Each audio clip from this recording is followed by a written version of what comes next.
Ito kasi napakahalaga na makukuha natin dito. Sabi ko nga, Sarah, 'di ba, yung objective mo sa paggawa ng press con or yung biglaang pagpapa-press con just to deflect yung ano yung nangyayari diyan sa Quadcom. Kung ano yung mga tawag dito, yung mga kasiraan laban sa inyo. Dinedeflect nyo yan. Yan talaga ang purpose kaya bigla-bigla ka. Kasi asar na asar, asiwang-asiwa ka na sa mga nangyayari na kayo talaga ang laman ng mga periodiko. Ngayon, yung press con mo ba nakatulong sa'yo o lalo kang lumagapak? Istorbo kami ng konti. Pero hihingi lang kami ng reaksyon nyo. Bilang isang political analyst, napanood po ninyo, napakinggan ninyo yung sinabi ng Vice President kahapon sa ipinatawag niya na press con. Pag-usapan natin overall view nitong naging talumpati niya, naging press con niya, Sir Ronald. Ano yung nakikita ninyong direksyon, saan papunta at bakit niya ginawa yun? Ma'am Eufemia Nimoto, thank you so much po for watching. Thanks for coming. Alam mo, Robert, matagal na ako sa politika eh. Aha. 4 na dekada na ako sa politika, pero ngayon lang ako nakakita ng ganun eh. Hindi ko alam sa'yo kung marami ka nakikita ng ganun, pero ako ngayon lang ako nakakita ng ganun. Kinurot ko nga yung sarili ko. Tinitingnan ko kung ako ay... Kinurot daw niya yung sarili niya, mga kababayan. Kasi marami talagang nagulat eh. Kahit ako nung pinapanood ko, sabi ko, anak nang tinapag ganito talaga si Sarah. Sabi ko, kala ko nung una, pinahiya niya na yung sarili niya, mas malala pa pala eh. Diba? Oh. Sa ipinatawag niya na press con, pag-usapan natin overall view nitong naging talumpati niya, naging press con niya, Sir Ronald. Ano yung nakikita ninyong direksyon, saan papunta at bakit niya ginawa yun? Alam mo, Robert, matagal na ako sa politika eh. 4 na dekada na ako sa politika, pero ngayon lang ako nakakita ng ganun eh. Hindi ko alam sa'yo kung marami ka nakikita ng ganun, pero ako ngayon lang ako nakakita ng ganun. Kinurot ko nga yung sarili ko. Tinitingnan ko kung ako ay tuloy. No? Gising naman pala ako. No? It was a classic meltdown. Oy, classic No? meltdown. Dami na sinabi. Classic meltdown. Sa madaling sabi, si Sarah, imbis na matulungan niya yung tatay niya, yung mga kaalyado nila, lalo pang pinabagsak. Wrong move. Wrong turn. Binalikan niya yung mga dati na nating alam, paano siya tumakbo as Vice President, paano siya sumama sa unit team, no? At ano yung kanyang hinihingi. Medyo alam na natin yon, yung defense portfolio hinihingi niya, hindi yung DepEd, no? At pero ang dami niya mga sinabi na medyo bago. No, halimbawa, yung kinausap daw niya si presidential sister. Oo. Bukayin niya yung bangkay ng kanyang tatay at tinatapon sa West Philippine Sea. No, hindi ko maintindihan kung ano yung sagot ni presidential sister Amy Marcos. Ito marami talaga nagtatanong kahit sa talagang pinuputakte ako sa comment section at the same time sa aking inbox. Sabi nila, JP, what do you think? Ano talaga ang, bakit ayaw magsalita nitong si Amy Marcos? Anong status? Sabi kong ganun, easy lang yan. Kung ayaw niya magsalita, ibig sabihin, merong malalim na dahilan si Amy or malalim na itinatago si Amy na hindi niya kayang, kumbaga, kontrahin ang mga Duterte. Biruin mo isipin natin, ganito, mga kababayan, we know Amy. We heard also the rumors. Hanggang ngayon kumakalat, 'di ba? Kung ano ang kapasidad ni Amy, kung ano ang ugali ni Amy, mataray. 'Di ba? Mataray, tapos mga kababayan, sabi nga nila dati, GP, hindi ka naman kaya nga sabi 'di ba lumalabas po na kung kilala nyo yung estudyante na si Trajano, ito ay kumontra daw kay Amy Marcos noon. Tapos mga kababayan, nakita na lang ito pagkatapos niyong kontrahin si Amy Marcos, nakita na lang ito na bugbog sarado yung mukha, pero patay na. 'Di ba? Tapos talagang as in todo gulpe. Talagang kinawawa, tinorture itong tao na to.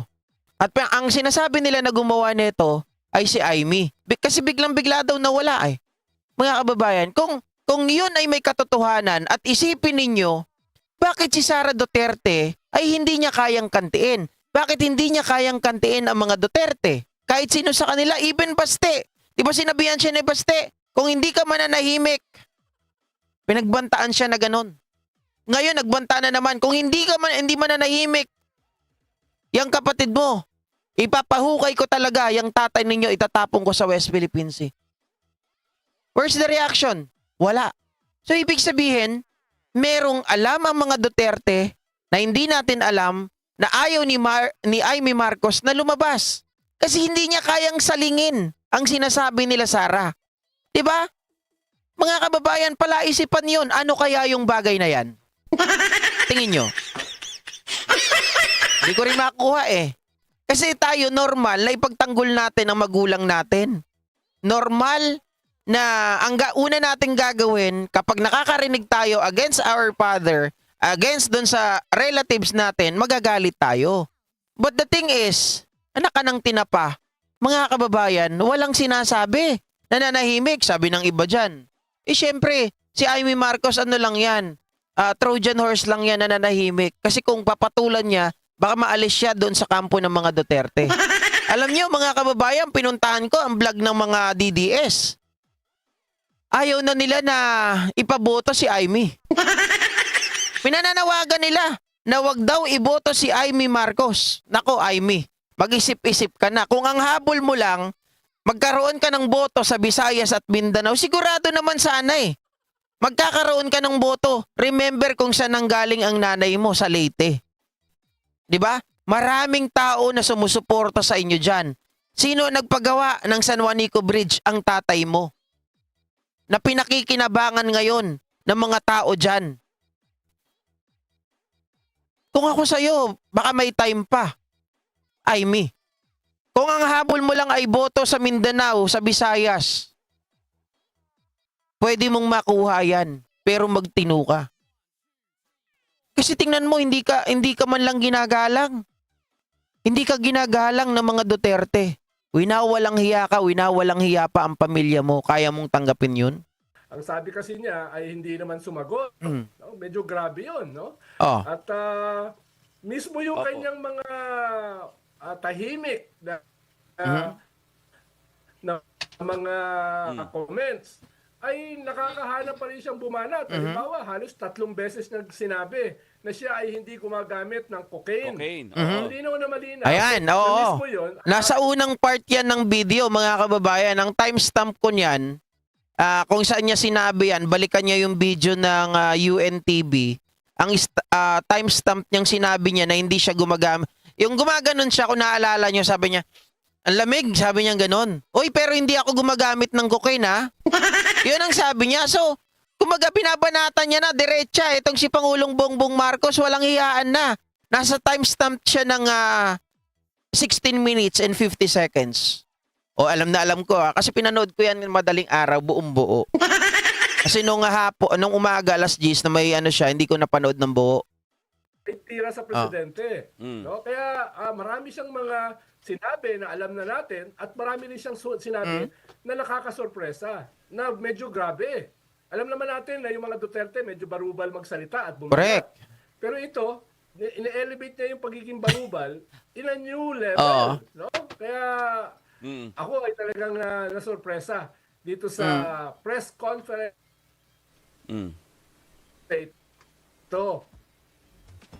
Oh, medyo nawawala Oo. siya. Kasi sir, doon sa napakinggan ninyo, napanood niyo na press con ni Vice President, ano yung nakikita ninyong pinaka-agenda niya, bakit ginawa to at saan yung direction nga na tinutumbok niya doon sa entire press con niya na to?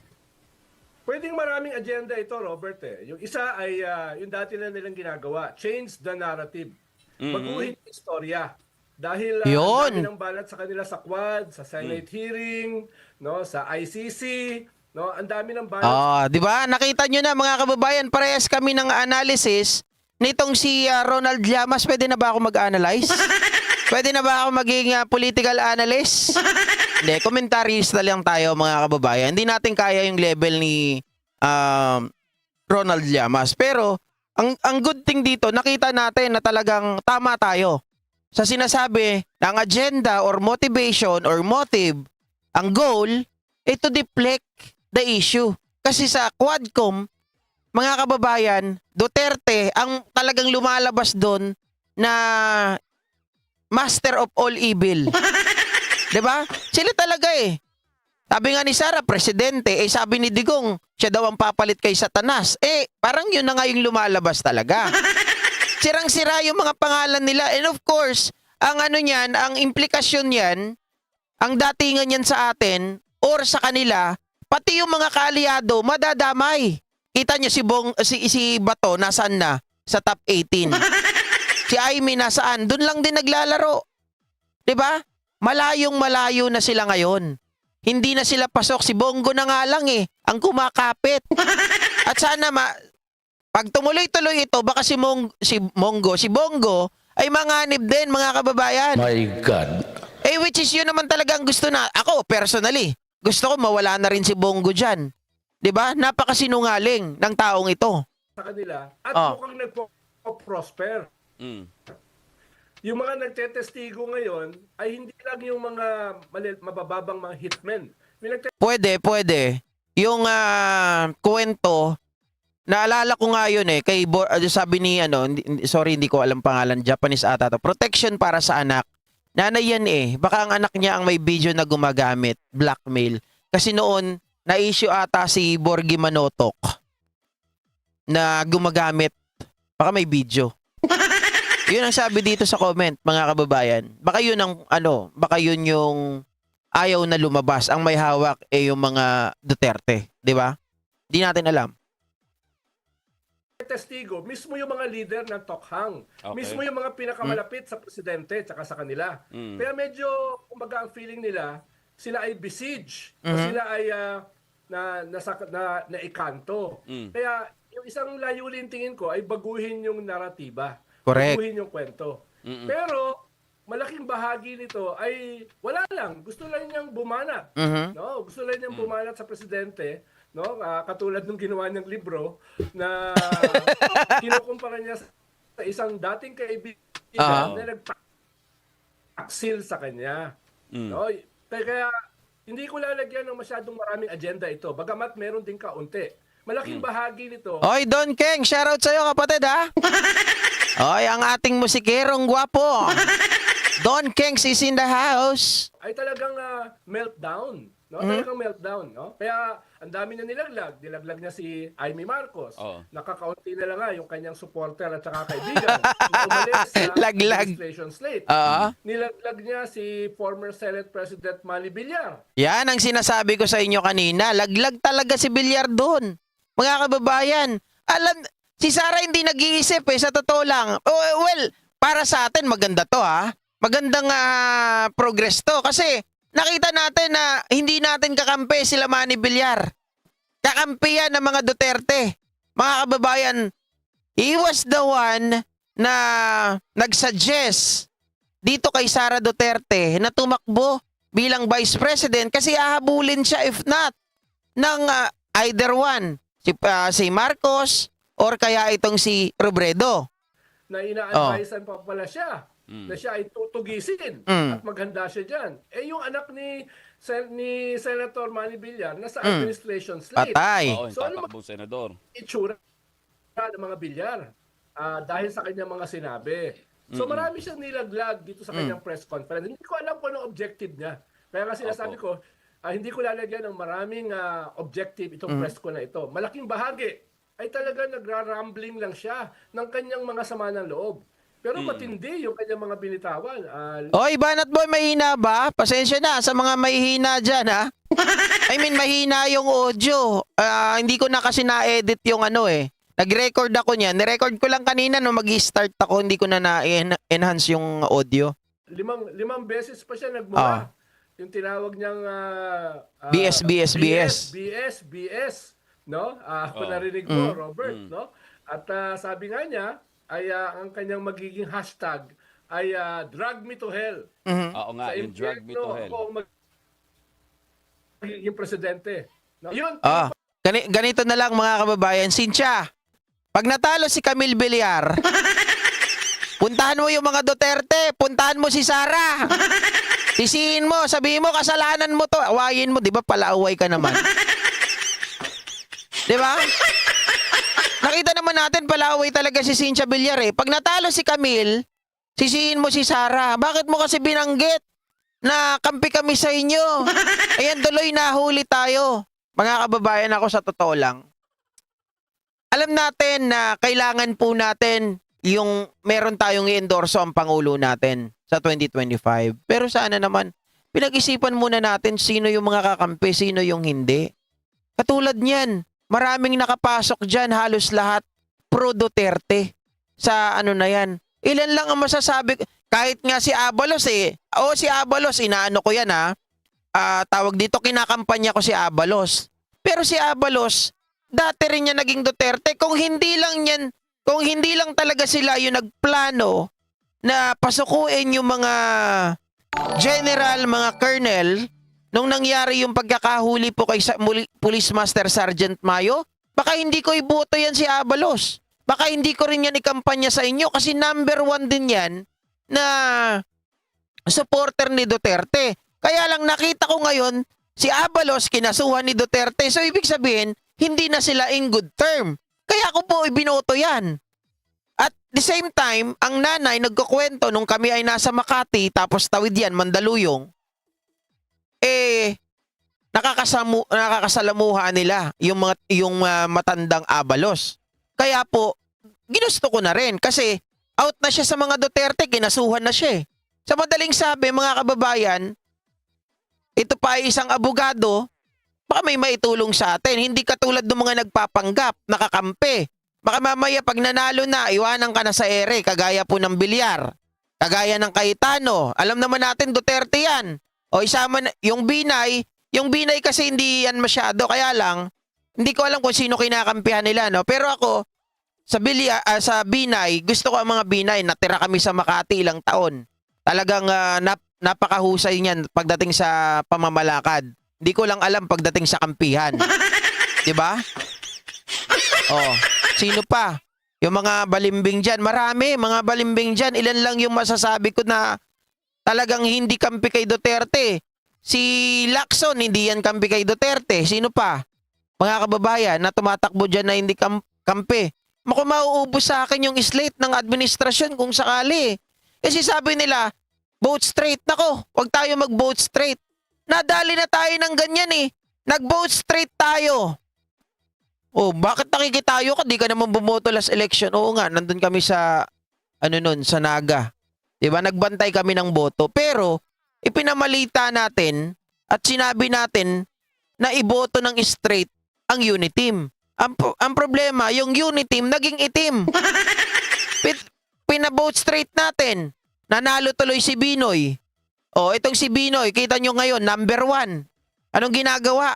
Pakain-kain lang. Oh, pag sinagot mo, mumurahin ka, susuntukin ka. Sabi ko nga sayang si Binoy eh, mabait bilang isang artista, mabait bilang tao. Kaya lang nasa maling nasa maling pwesto. Hindi siya dapat sa Senado. Hindi rin po dapat mga kababayan, bukod sa hindi siya dapat sa Senado, mali pa yung kinampihan niya, ang mga Duterte. Oh. Tapos kaya wag na natin gawin ang vote straight. Naku, wag na tayong paulit-ulit ng maling gawa. Tama yun. Oh. Pag siya ay naging presidente ng Pilipinas, baka maging impyerno ang ating bansa. Sir, Yan ang sinasabi ko. Kawawa talaga tayo. Magiging impyerno, mas malala to kay Digong. Kung kaya niyang sabihin in a national media na puputulin ko yung ulo nito, tapos yung ibang tao, just alam nyo na may killer instinct. dun sa naging discussion na ito, sabi nyo nga, parang meltdown yung nangyari, imbis na... Eto ang balita ko. Ang tulpo daw, mga kababayan, hindi ko sigurado pero hearsay. Naririnig ko, kung hindi magiging pambato, ba't inunahan mo na? Hindi, naririnig ko lang naman. Kung hindi magiging pambato si Speaker Martin Romualdez sa 2028, baka si Tulfo ang dalin ng gobyerno. Si Erwin, si Rapi Tulfo. Kaysa naman kay Sara, di magra-Rapi Tulfo na ako. 'Di ba? Pero sabi ko nga, maaga pa, 2004 pa lang, baka pwede pa natin i-build up si Jinky Luistro. 'Di ba? Jinky Luistro, gusto ko yan. Kaya lang, sabi ng iba, babae, ayaw natin sa Biblia na dapat ang babae nagpapasakop. Kung wala na tayong choice, kailangan ba isipin pa natin yung babae o lalaki? 'Di ba? Oh. Mas makakuha ng simpatsya sa publiko, mas nakikita nyo ba na parang mas nasira yung credibility niya? Kasi kagaya ngayon, tinitingnan ko itong mga nagbe-message sa atin habang nag-uusap tayo dito sa YouTube. Wala halos kumakampi. Parang nagtataka sila bakit daw nagkaganon, anong nangyari. At tinatanong nung iba dito sa YouTube natin, press con daw ba yun or what? Tama ka. Tama ka, Robert. No? Nakatatlo na akong guesting tungkol sa topic. Okay, wait. Wait lang. Sabi dito si Gibo. Guys, ang problema kasi kay Gibo, hindi siya winnable eh. Hindi siya winnable. Kulang ang karisma ni Gibo. Hindi siya kilala eh. I mean, magaling si Gibo, pero lagi siyang nasisilat. Kung tatakbo si Gibo, dapat lagi siyang nasa ground. Lagi siyang bumababa. Hindi natin kasi mahanap, hindi natin mahagilap si Gibo eh.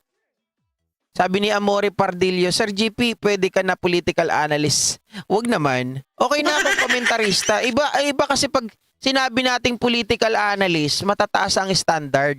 Tayo mga kababayan, may halo akong kalokohan eh. Alam nyo na yan. Diba? May halo akong kalokohan eh. Wag nyo na ako isama dyan. Political analyst sila na lang yan. Kasi sila, merong insight. Tayo, nagbabase lang tayo sa mga research natin, nagbabase lang tayo sa mga statement nila. So hindi pa tayo pwede sa pagiging analista talaga. Yung mataas na standard na isang political analyst. Mataas 'yun. Topic na ito kahapon. Wala akong nakitang positibong comment, lahat ay negatibo. No? Talagang almost 100% puro negatibo yung comment, wala nang depensa. Mismo yung kanyang mga kaalyado, mismo yung kanyang supporter, may hirapang depensahan siya rito. Kaya tingin ko yung mga surveys na dramatically nagsimula siyang bumaba, mas magpapatuloy 'yon. No? Imagine mo, Robert, kung siya ay nagpatuloy na maging Secretary of Education. No? Ikaw yung in charge sa pagbumulat ng ating kabataan. Tapos ganito yung iyong katauhan, ganito yung iyong mga sinasabi, no? Buti na lang hindi na siya Secretary of Education, no? Teka lang. Sabi ni Marley Alerap, both news straight kung ayaw nyo makapasok si Bongo at Bato. I rather choose from the other tawag dito sa ibang grupo. Kaysa i-vote straight ko 'yan. Maliwanag naman eh. Tingnan niyo po ganito kasi isipin natin. Vote straight, hindi makakapasok si Bato, si Bongo. Okay, given sabihin natin hindi makapasok. Pero pag binote straight mo yan, pasok si Villar, pasok si Cayetano, parang ganon din yan. Bongo at Bato rin yan ng katumbas. Diba? So kung ayaw nyo talaga makapasok ang mga maka-Duterte, pipiliin ko na si Luke Espiritu. Matalino yun. Sablay nga lang kasi sabi nila anti-Marcos. At least, anti-Marcos siya pero anti-Duterte rin siya. Okay na ako doon. Sino pa? Mga kababayan, ayaw ko naman kay Bam. Marami pang pagpipilian na pwedeng iboto.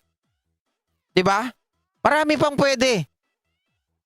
Kaysa naman straight ko 'yon. Pag at the end of the day kaya pagdating ng 2025 magbabaliktaran. Wala rin kasi pinagkaiba eh.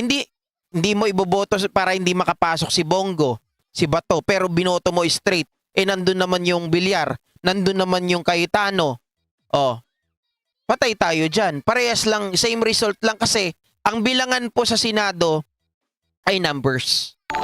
Numbers po ang pinag-uusapan. So pag mas marami ang kaalyado nila, do you think makakagawa pa ng mga batas ang ating mga mambabatas?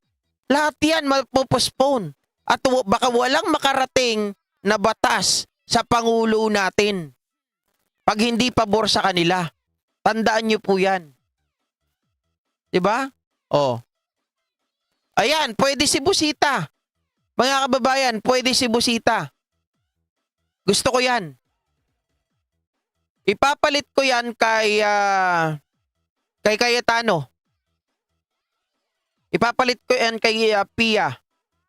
Si Busita.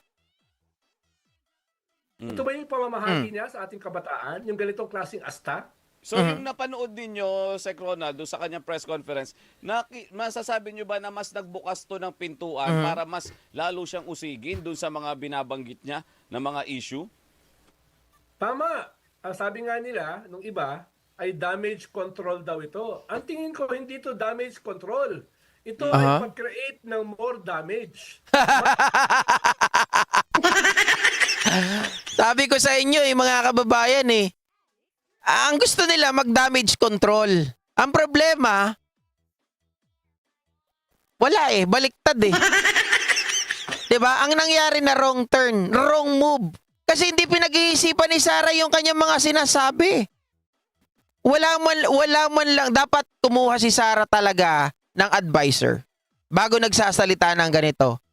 Kasi imbis na pagkaroon ng ma-damage control nila yung ginagawa, ma-divert nila, ma-deflect nila, wala Nakita pa lalo, pabagsak si Sara. Mas damaging itong press ko nito kesa sa iba pa niyang ginawa before. Kung maalala mo, Robert, nagsimula siya doon sa tambaluslos. Opo, Nung pinalagay niya si Speaker. Kay Speaker. Tapos Oo.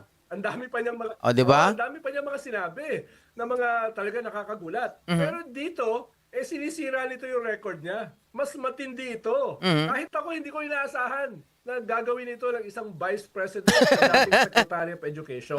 No, kaya nga sabi ko sa iyo, in my 40 years sa politika, no, akala ko hindi na ako masusurpresa. Nasusurpresa pa ako dito.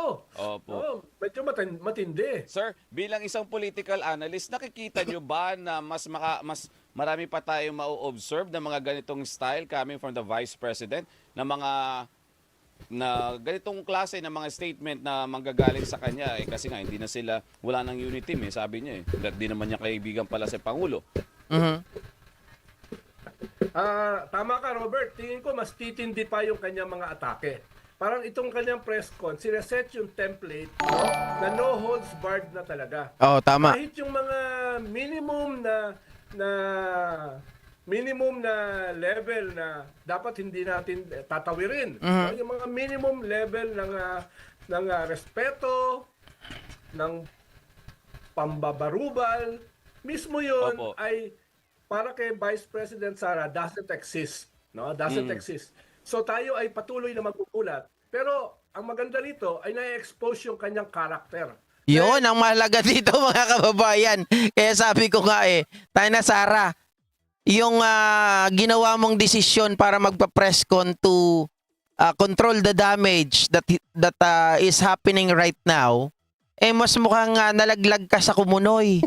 Once sinabing kumunoy, napakamahirap nang umahon dyan, mga ka-GPnatics. Lalo ngayon, yung attacks mo talagang wala na, no hold bar. Sabi nga ni Llamas, talagang wala na pong nakaharang na kahit konting alam mo yun, pagkakaibigan, wala na Talagang yung pagkakabanggit niya kanina ng hindi ako nagkokokoy na, kita mo kung bumanat si Sara ng mga ganong bagay. At the same time, banat siya ng banat sa ating presidente, sa first lady, sa gobyerno, pero pag siyang binanatan, iyak. Bakit mo sinasabing umiiyak, mga kababayan? Nabanggit lang yung pangalan niya nung sinabi niya, I was deceived Galit na galit na. Sabi niya, kung pwede, wag nang banggitin yung pangalan ko. Pwede namang hindi na magsalita. Ba't nagsalita ka pa? O bakit? Kayo lang ba may karapatan na magsalita? Expose yung kanyang katauhan na magiging basihan natin kung siya ay patuloy ba nating iboboto, lalo na doon sa kanyang gusto na pinakapataas na posisyon sa gobyerno, yung pagka-presidente sa 2028. Sir, Mismo siya na mismo nagbubukas ng katauhan. Opo. Isa pa, sir, bilang isang political analyst, turuan nyo nga kami, itong audience naman, ang publiko, paano ang dapat na treatment namin? Halimbawa, kami ay nanonood, kami ay nakikinig sa press conference na kagaya ng kahapon na sinabi ng Vice Presidente. Paano namin iintindihin? Paano namin i-analyze yung mga ganitong klase ng statement? Paano dapat namin ipoproseso para mas maunawaan namin, Sec? Ipakiguide nga po ang public. Sir. Well, yung una, syempre, pina-fact check mo. Yung mga sinasabi ba niya ay totoo. No? Yun yung una. Ikalawa ay titignan mo na yung mga sinasabi ba niya ay mabuti o masama para sa ating bansa. Mhm. Definitely sa balance sheet, kung titignan mo yung lahat ng sinabi niya, yung kanyang asta, yung kanyang personality, ay makikita mo na delikado itong taong ito para sa, hindi lamang sa pagka-vice presidente, hindi lamang para sa pagka-presidente, kahit anong posisyon sa gobyerno, delikado yung ganitong klaseng karakter. No? Sabi nga, nung ilang mga general na O eto na mga kababayan ha.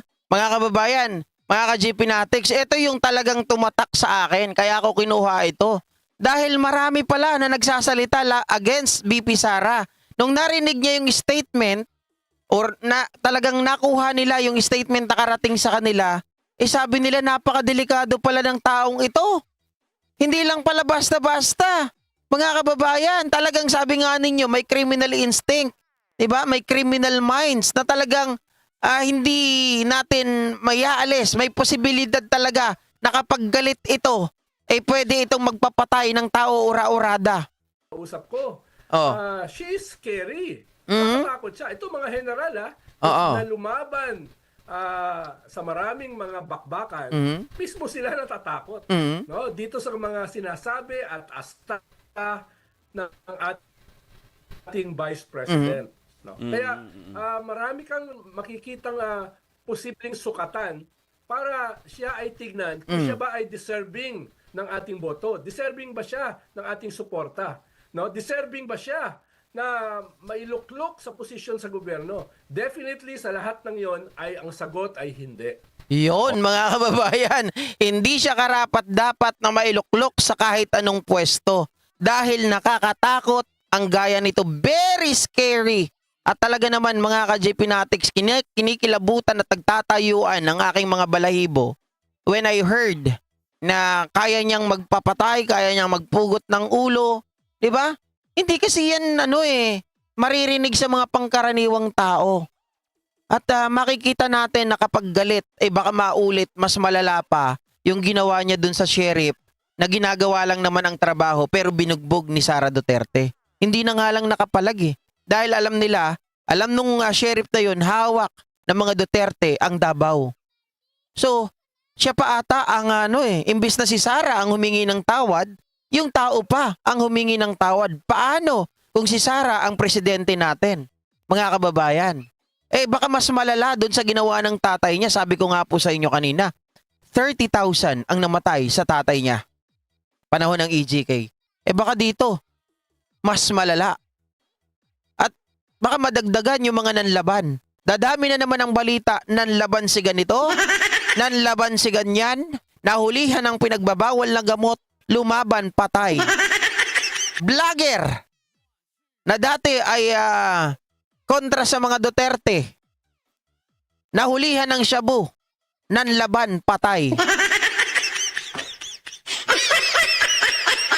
Pag presidente na siya, vlogger na kalaban ng gobyerno, nanlaban, patay.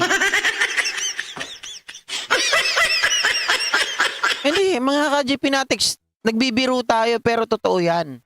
Kasi ang isang tao na ang laman ng kanilang puso ay puro galit, ang laman ng puso ay kasamaan, hindi malayo na gawin nila yan. 'Di ba? Kita nyo dito, binabanatan siya dun sa house. Imbis na siya ay magpaliwanag dun sa house, nagpa-presscon. Sa presscon niya, hindi naman niya sinasagot yung allegation dun sa house. Pagkos, bumibira siya doon sa kabila. Diba? Binabanatan niya ang administrasyon, binabanatan niya si Pangulong Bongbong Marcos. So paano yun mga kababayan? Maliwanag na diversionary tactics, deflection lang ang ginawa ni Sara. Walang malinaw yung motibo. Nasirain at alisin ang kredibilidad nung ginagawa dun sa Quadcom para malihis ang kwento. Thank you so much Motion Science sa pag-share ng blessing. Hindi na makakalaban, pugot na ulo ahora mismo. Diba? Sabi ni Alin, another problema sir, Jorn, ang mawawala na lang ng walang dahilan. Yun ang sabi nila. Correct. Mga kababayan. Baka hindi na mabalita. Ang totoo kasi niyan, may mga klase ng pagpatay na ginagawa ng mga panahon na yon. 'Di ba yung iba nilalagay sa drum. Tapos yung drum sinisemento, tapos ilalagay sa ilalim ng dagat. Or mga kababayan, yung iba naman, pagpatay ka na, ipapakapitan ka sa talaba. Yung iba naman, pagpatay ka na, ipapakain ka sa isda. 'Di ba? Yung iba naman, mga kababayan, binabaon na sa lupa. Oh. Hindi mo na mababalitaan yun. Yun ang mahirap. Baka mas malala pa to sa mga ampatuan. 'Di ba, Ma'am Yolanda Yoshida? Rom Lumbo, good morning everyone watching from San Diego. Siyempre, father like daughter. Emma Cabardo, pag siya ang maging leader, baka magaya tayo sa North Korea.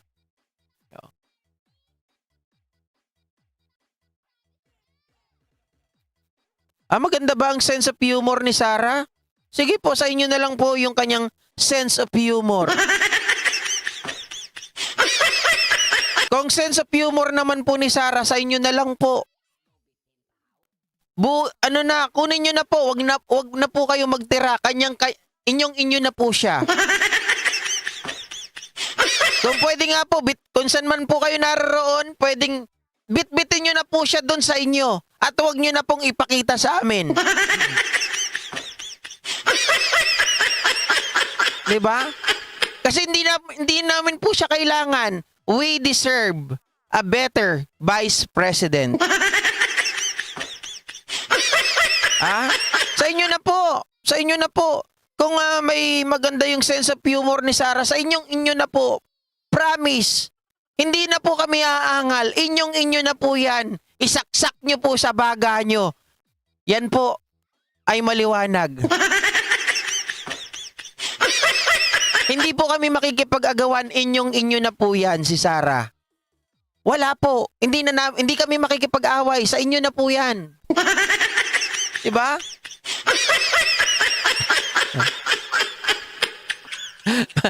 May sense of humor daw, maganda daw eh. Mga kababayan, sabi ko, sa kanila na, isaksak nyo sa baga nyo, huwag nyo na ipakita sa amin. Dalhin nyo na rin sa impyerno. Sabi niya, presidente raw siya ng impyerno eh. Dalhin nyo na dun. Diyos mio Marimar. Sabi, sense of humor nga. Wala talaga siya, sabi ni Kambal. Diba? Ito, pag-usapan natin, yung taong may